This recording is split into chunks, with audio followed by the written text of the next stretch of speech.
ఓం శ్రీ గురుభ్యో నమ. ఓం శ్రీ మాత్రే నమ. ఈరోజు మనం శ్రీ లలితా సహస్రనామ స్తోత్రంలోని 816వ నామం గురించి తెలుసుకుంటున్నాం. ఈ నామం ముని మానస హంసిక అని అమ్మవారిని కీర్తిస్తుంది. ఈ నామానికి మంత్రస్వరూపం శ్రీ ముని మానస హంసికాయై నమః.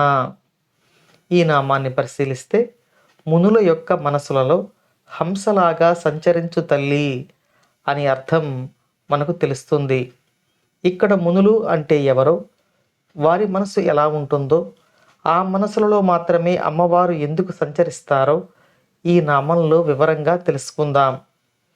ఇక్కడ ముని అంటే అమ్మవారి యొక్క నామాన్ని కానీ మంత్రాన్ని కానీ నిరంతరం మననం చేయువారు అని అర్థం. అమ్మవారి మంత్రాన్ని నిరంతరం తమ మనసులలో ఉంచుకొని జపించేవారు మునులు అని పిలువబడతారు. అటువంటి మునులు తమ యొక్క నిరంతర జపం ద్వారా తమలోని మాలిన్యాలను తొలగించుకోగలరు. వారి యొక్క ధ్యాన సాధన, ధర్మబద్ధమైన జీవితం, అమ్మవారి యొక్క ఆలోచనల వల్ల వారి మనసు శుద్ధమవుతుంది. అలా శుద్ధమైన మనసు కలిగిన వారు ముని మానసమును కలిగిన వారు అవుతున్నారు. ముని మానసము కలిగి ఉండడం అంటే నిరంతర సాధన ద్వారా శుద్ధమైన, ఎటువంటి కల్మషములు లేని మనస్సును కలిగిన వారు అని అర్థం.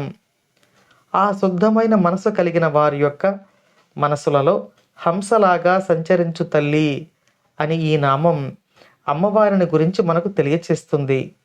హంస ఎప్పుడు శుద్ధమైన జలాలలో విహరిస్తుంది.